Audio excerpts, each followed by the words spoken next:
we're going to start here. This is part two, the beginning of part two. So where we're at with this now is, well, of course I labeled all my screws. We went ahead and we took the end caps off. So there's some inner end caps and then the outer end caps. We took both of those off. So the inner ones are off, the outer ones are off. And I wanted to be able to see down underneath here, and I wanted to be able to see into here. There's a couple of things over here that we're going to take care of, but I spent most of my day with clear double-sided stick tape on this pen, going around here pulling little pieces of wire out of here. And my friend Kevin, who works on car audio amplifiers all day long, he's Mr. like sundown repair guy, 20K repair guy, you know. He set me straight. He's like, well, technically there's some bigger amps out there today, but they're not the same as this. And I'm like, well, yeah, right? So I appreciate you for setting me straight on that, Kev. Good cat. So in my opinion, still this is the biggest thing man's ever made for like fidelity and quality. And you'll find that there's only like 3 build houses. And the only thing that you're paying for is different heat sink.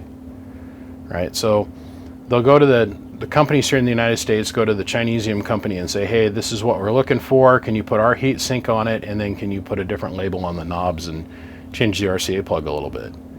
But internally, the guts are 99.9% the same. And we're talking some of the top 3, top 4 amps in the United States or in the market right now are like that. This stands alone in its own architecture and its own structure. Now, my biggest question that I have for myself is, do I want to remove this button? This button is held on with Celastic, but the main thing I want to do is I want to retorque. There's a carriage bolt that goes from the heat sink that all these transistors are mounted to, comes through and attaches to the center of this, and then this polished button is glued to the top. Now, I went and I sat down and watched every YouTube video I could find on this last night, and I was so disappointed. The gentleman that runs Audio Labs up there, he is a badass dude, but he hasn't done a video in 7 years. He did the takedown video, but he did not do a reassemble video of this thing. And he took this thing down to bare balls. I want to repaint the base of this. I'm going to have the outside of this thing repainted. I'm getting with my homeboy Gary. He says he might have a couple of new plates for me. My job here is to clean and repair that trace. Now, with a little bit of research, we figured out that this trace is a single-sided trace. So it's a pass-through for surface area, but most of the work gets done on the top. So being that I don't want to go in here and rip the glue off, like there's a bolt here, and a bolt here, and then another bolt here, and so on around the chain, or a bolt, that holds this thing down to this outer plate. Well, then there's also stuff that's on the back side that holds. The other thing I want to tell you is I made the observation last night while looking at this that you can take every bolt off the bottom of this thing. You're going to loosen up. I'm sorry, I had to take that phone call. There's a heat sink that sits underneath the power supply. And we've already checked, I've got 0 rail voltage that's present. So the bleeder resistors that are in this portion of the circuit and this portion of the circuit work. Because there's some wicked high voltage that comes and powers the amplification side. This is the power supply, this is the amplification side. There's enough voltage here to really hurt you, like kill you. So there's a heat sink that sits underneath this. There's a big aluminum disc that sits underneath this board. It sits underneath this board and sits underneath the transistors that dissipate the heat for the rectifier circuit, this whole thing. It's cooled by this fan. There is foam that sits on the bottom side of this fan, and it goes out and it makes a ring pattern, and then the foam is split, so it helps support the board, but it lets air exhaust out this direction. Okay, so it's pulling fresh air in from here, pressurizing it, and then there's a heat sink that's underneath here that's only about yay thick. Okay, there's a carriage bolt that goes from that heat sink to the top side of this transformer, this button is held on with like window urethane or black elastic. Well, 3 hours later, I've just been wanting to vacuum this thing out now since 2 o'clock this afternoon, and it's now 5 p.m. in the evening. Okay, so to get to the bolt, I got to pull this button off, and then I can just, you know, I'll probably use window urethane to hold this back down because it's not going to go anywhere. The other thing I got to check, because I don't want to take this board out. And this glue, in my world, my radio side of the world, glue, when it starts to get this color, it starts to become conductive. The same thing with the black elastic that they used around 2008 on Ford. Now they're using this white silicone-based elastic. It's real rigid, but it's flexible in the same breath, and it's guaranteed not, well, who knows, we'll find out in 15, 20 years. This glue that they have in here, usually when it starts to discolor like this, it does have a tendency to become conductive. Now, we've been powering this up and powering it off, so we know that this isn't necessarily making contact with any traces. The other thing is that this glue has a tendency to eat traces, or could. It depends on the makeup. Like Kenwood and ICOM radios and amplifiers, they're full of this style of glue. Well, we found that the glue and we're talking from the 90s till now, so 30 years, that glue has now become acidic and it's eating the traces off the board. So there's this whole sub-industry to removing this glue. Well, if any of the traces underneath this thing are affected, and I go and I peel the glue off violently, because it's not going to come off easily, I run the risk of ripping a trace. So I want to avoid that. So we got to do the ultraviolet test. So we're going to take an ultraviolet light, and we're going to look for the magic shmew that's inside these caps. Now, these are really expensive, high dollar, good ESR caps that are in here. Might have just used the wrong term. These are high quality caps that, let's face it, this amp is 20 years old. And along with the thermal compound underneath here is 20 years old on all these transistors. And the thermal compound that's underneath these. Well, there's not thermal compound, there's heat conductive tape on these, but there is thermal compound on the each section. This section, this section, and this section all have thyristors in them. There's one here, there's one here, and there's another one there, to where they're looking for temperature in the power supply to shut the power supply off before it overtemps and blows up. The thermal compound has a tendency to dry out as well. Well, instead of pulling this apart and pulling the caps out and randomly checking the caps, we're going to do a cheater's test. So let me explain to you how this is going to work. Down here on the front of the board, I took a little bit of highlighter. See it? Well, the same stuff that fluoresces with the ultraviolet light, also the active compound that makes this fluoresce underneath the ultraviolet light, in the electrolytics, when it leaks out and dries out, it's going to fluoresce just like this. So to find a leaking cap, these all look great. All you gotta do is take a black light and go around and look for leaked out juice, the juicy juice. And it'll show up if it's leaked out and run down the traces and come out the other side of the board. So even these little tiny electrolytics that are over here, they have a tendency to leak too. So this allows us to very quickly look for caps that have decided to let out their magic shmoo. Because remember, it's going to fluoresce like, it's going to stick out like a sore thumb.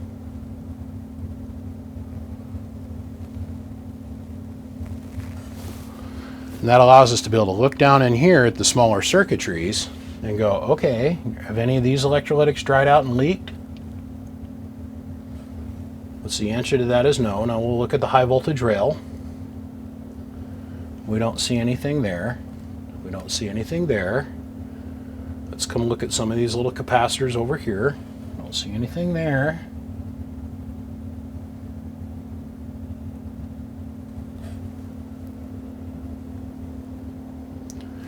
I feel fairly confident without having to pull a cap, especially on this ring and on the high voltage rail, that I don't need to pull caps and make sure they're within tolerance level.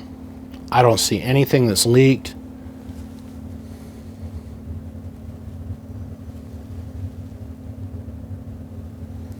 That's great. That's just great. So look at how this glue fluoresces. Same thing over here. But this is what we're looking for. So now I'll clean this off. All it takes, a little bit of electronic wash, whoop, that comes right off. Gone forever. Never even know it was there. Put that in there as a visual aid.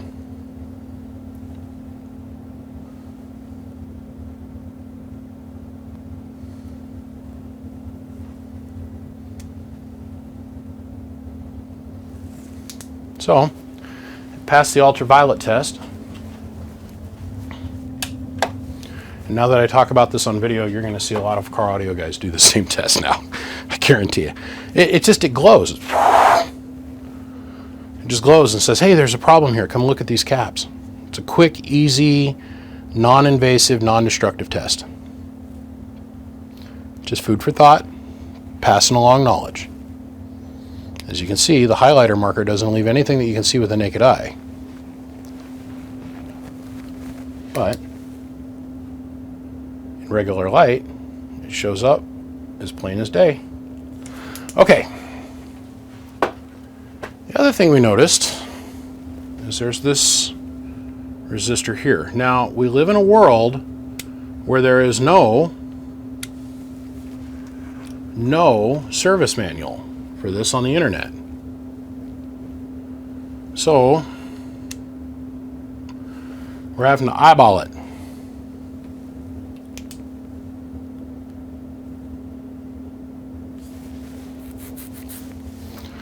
A lot of my attention today has been to this one resistor. This one resistor that's right here. See that? I got the beginning of a 2 and then something 0.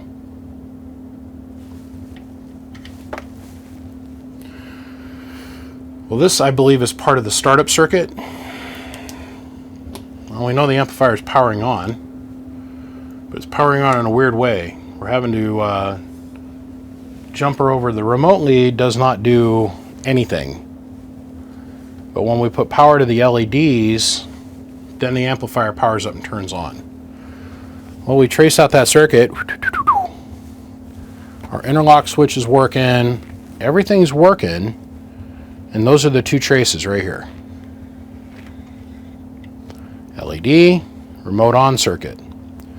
So we go through the diode is fine, then we come through, it goes through an op amp, then it drops out and it comes right out, right here, and runs right over to this circuit. Then the trace splits and it goes over to a transistor, then it runs up, runs by a capacitor, then runs up and runs by another capacitor, and then it goes through that resistor for the remote power lead. I feel that that's a 200 ohm resistor, but I want to get some other people's opinions. That's why I'm trying to get a hold of my friend Mr. Biggs. He might know. And the guy that would know, he doesn't want to talk to anybody about this stuff anymore. So, my main goal for today is to get the paintbrush out and get the vacuum out and just vacuum this thing. Pray to God I get all the little last pieces of wire out of it. And maybe if I can get some time later on this afternoon, I want to take out the RCA side of things, which means undoing all these ribbon cables, undoing the display, undoing some screws from the back, and this whole unit can come out, and that'll give me enough room to sit here and play with the output power rail, and hopefully we can do the trace rebuild. And then I've got to replace and repair this resistor because I do want the remote circuit to work. I don't want it to work as a piggyback thing. So let's get vacuuming.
This is my biggest fear, is that as we were going along, we would either knock a chip off or knock an IC off or knock a cap off or something. I don't know who did this repair, and I don't know what it does.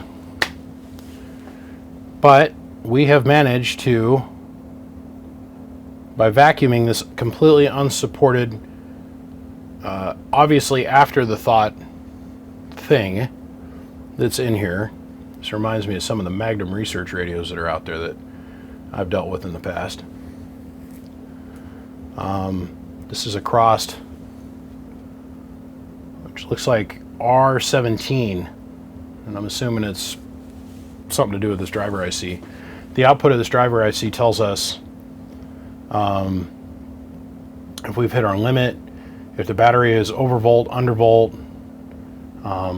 It says CPS pause neg, CPS neg NG, or NEG space NG, and then the overtemp LED has been removed, or was never added. I'm not going to even pretend like I know what part of this circuit this controls. I'm assuming this has something to do with the start circuit of some kind, but then I also think that that's over here on this place on the board too. I'm sitting here waiting for my little tiny soldering iron I have for doing the surface mount stuff to heat up. And then we'll go in and we're going to reflow that back to the other side of that diode or resistor, whatever that is. I haven't bothered to look at the part yet, with little cheaters. Yes, I'm a young guy. Yes, I got great vision, but we all have to have a set of cheaters at one point or another. I haven't bothered to look at what the part is yet, but I am going to resolder that back on there, and then we are going to put some glue on it to support it. What? No. Yes, we don't want to rip the trace, nor do we want to rip off the little tiny diode that's on the board. So we will go ahead and we will fix this, and then we will put glue on it. Let me do my magic, and we shall return. Well, this has all been repaired, and then I put clear Celastic on it. And in this situation, more is not better. Like, you will find that sometimes you don't want to coat the entire chip in glue. It can throw off just the smallest electrical frequency in it. So we tried to contain it as much as possible. Directly underneath this electrolytic was a fairly bare piece of board, so we injected it underneath the electrolytic and brought it around and encapsulated the legs. Hopefully that doesn't come back to bite me in the ass, but I'm pretty sure it won't. So we finally get to see why we're all here today. We can go in here and we can take a look at what the little piece of wire did. Now, if we look very closely, you will see that there is a specific arc pattern that goes from about right here directly across the board. So from about here directly to here. And you can see the scorch mark on the board. The rest of this is just violence in action. Okay?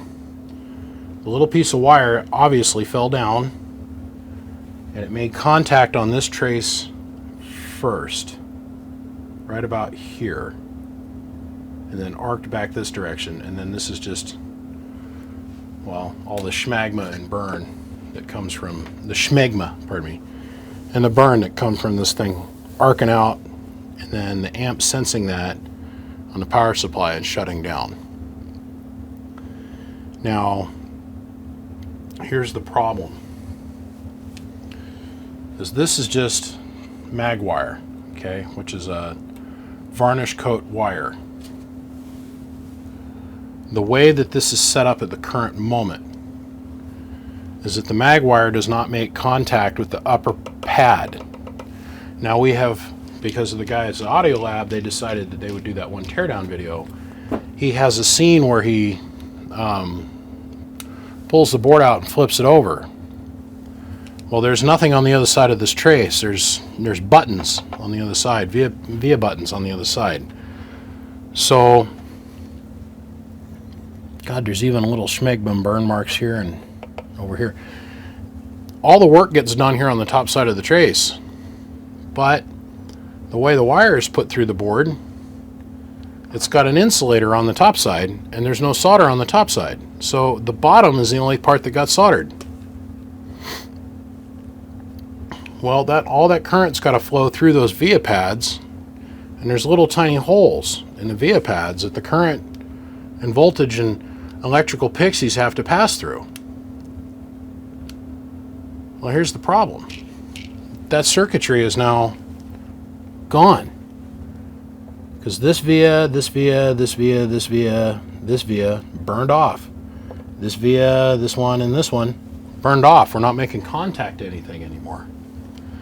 So 100% of the transformer's output potential is going through 3 little solder vias that are going to the bottom side of the board and then looping back. So what I suggest that we're going to do as a repair is that we're going to come back and we're going to clean this off really good, and then we're going to expose all of the copper trace that's underneath here, and then we're going to go and we're going to expose the copper right here just above the pad. I will then create a copper patch that we can place into this burned up space, and we're going to bridge the gap between the mag wire and the solder via, and we're going to create a whole new joint so that the voltage can come straight down and flow off this and then go over to this rectifier, because that's what this is. This is a bridge rectifier.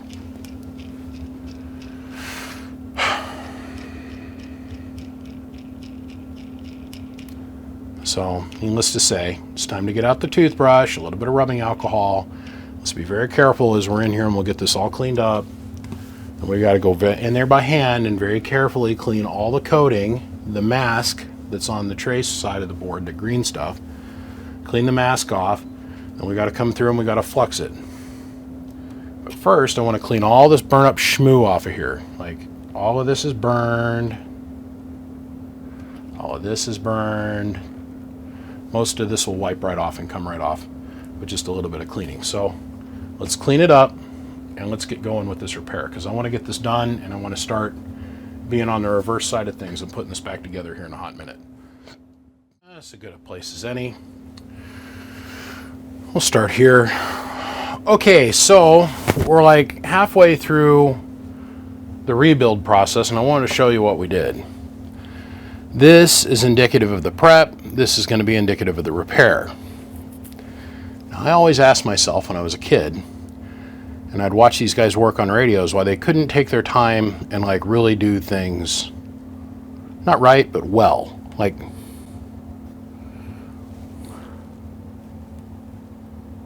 really well. Okay. I have trimmed back all the seal coat, the mastic cover on this thing, so that they're even, and when we're done flowing this, it'll look a lot better than what it looks right now. 7 million Q-tips later, a couple alcohol prep pads. We've got all the burn removed from all the silicone boots. Got this being held out of the way with a zip tie at the moment, so we can get down here and work. Now, this particular pad was fairly burned, this one here, but only one of the via pass-through pads was affected.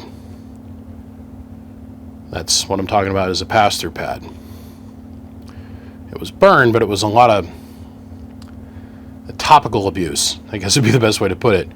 Most of the damage was to the outlying area here outside of the little via strip, so it would have been like this outside border area.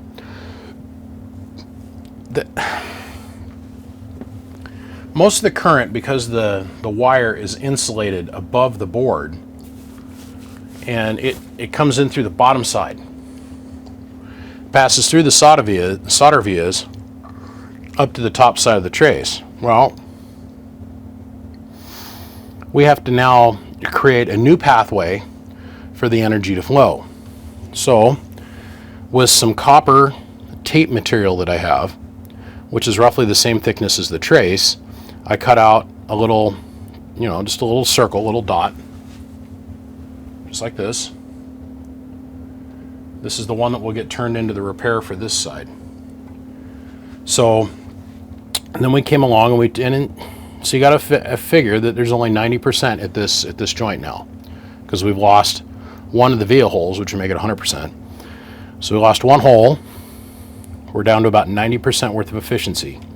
So what we're going to do is we cleaned off all of the varnish coat, or the shellac coat, on the outside of the wire, brought it down to bare copper, and then we've now reinforced and replaced the trace. So I'll come back through with the soldering iron and we'll flow. First we're going to put down some liquid flux, float this properly. Then we'll come down, we'll take some 60-40 solder and flow this in with a light coat of lead, just a real light coat of tin and lead, and we'll reflow this entire joint. Then what will come back is I got this high temp silver laden solder, and we'll flow that into the 60-40. And the reason we do that is because we want to make this joint somewhat stiff and strong. We're going to do the same thing over here, but we got to capitalize the entire distance around the wire. So very carefully clean this up and took it back. Now, there's some disadvantages to this. Okay. The way this is set up now is the joint is actually on the opposite side of the board.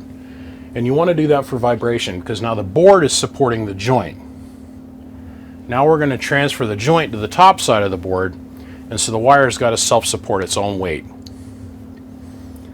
Is it ideally perfect? No. Is it way mucho better than what we had going on? Yes.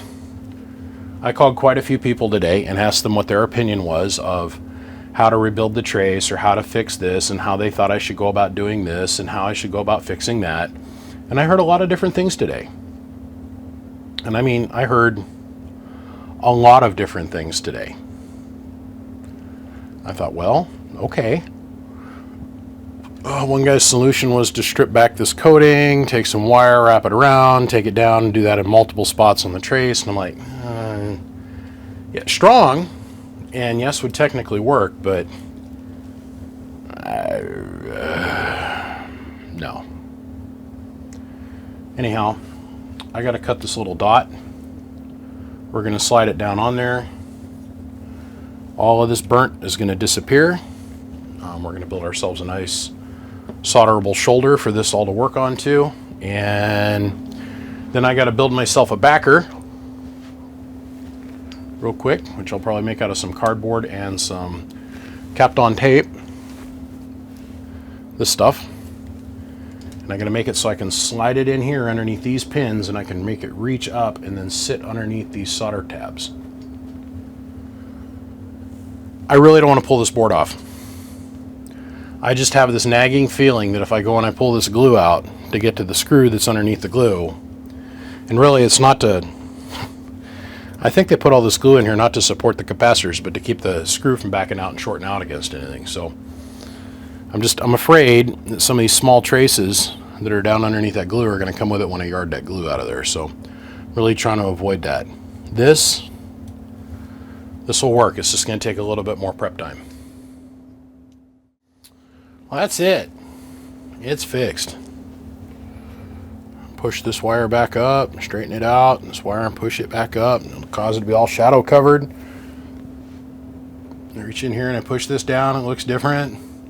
Take my hand away, it looks different.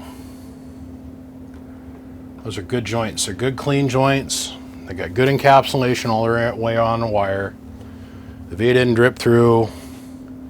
Looks good. And it doesn't look like ass. This was the... So I had to fish it down between these two screws. And it sat just like this underneath the board. Right about here. And it'd sit right underneath these via pads. So nothing could fall through. But that will work. So this hib-majib is repaired.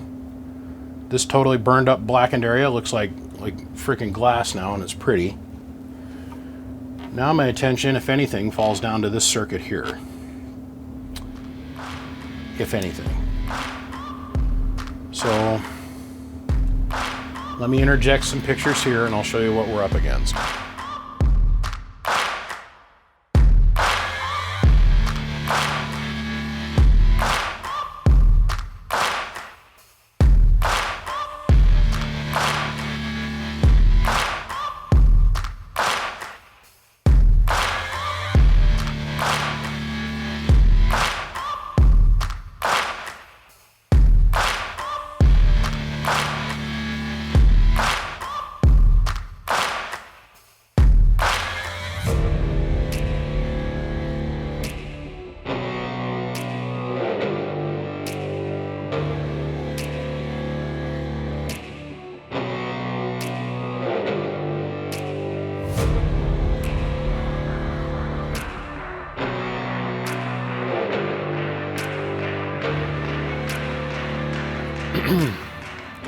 I don't know if you all are familiar with window urethane for automotive, but this is 3M Fast Cure.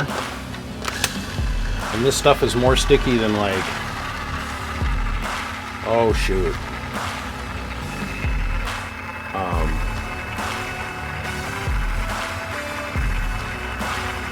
Like anti-seize. I mean, straight up legit. Anti-seize, especially the brass-based stuff for like spark plugs. Oh God, hold on to your undies. This was held on with a single little, tiny little wisp of an idea of black silicone. So this stuff, you get a little bit on your finger and you're wiping it off yourself for the next 6 hours. And what I did is I pulled the button off. And I just torqued this bolt to like 180 pounds of pressure. Like, there's a nut that's underneath here that we tighten down. And I don't want it to ever back off again. So hence the reason that we put the window urethane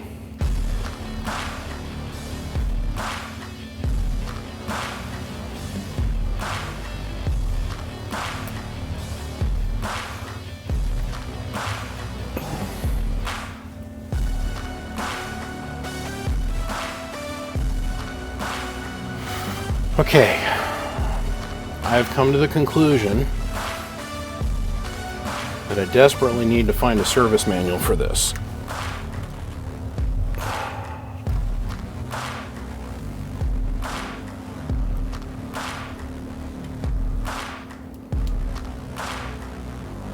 Okay, so it's sitting all the way down on there.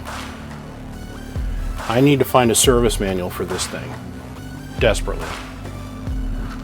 So, here, we'll put like, put some lead, whoa, sorry, I tripped, and I can't redo this, I'm sorry.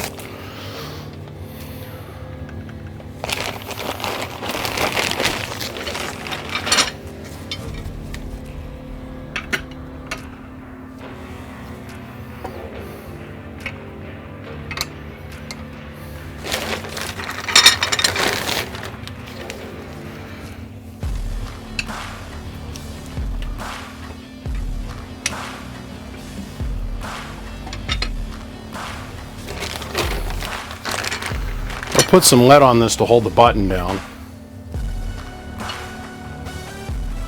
In the interim, I'm going to continue scouring the internet for the service manual for this, because I need to find out what R38 is over here, and then I need to find out what R38 hooks to and replace it pre and post R38, because R38 is way burn up.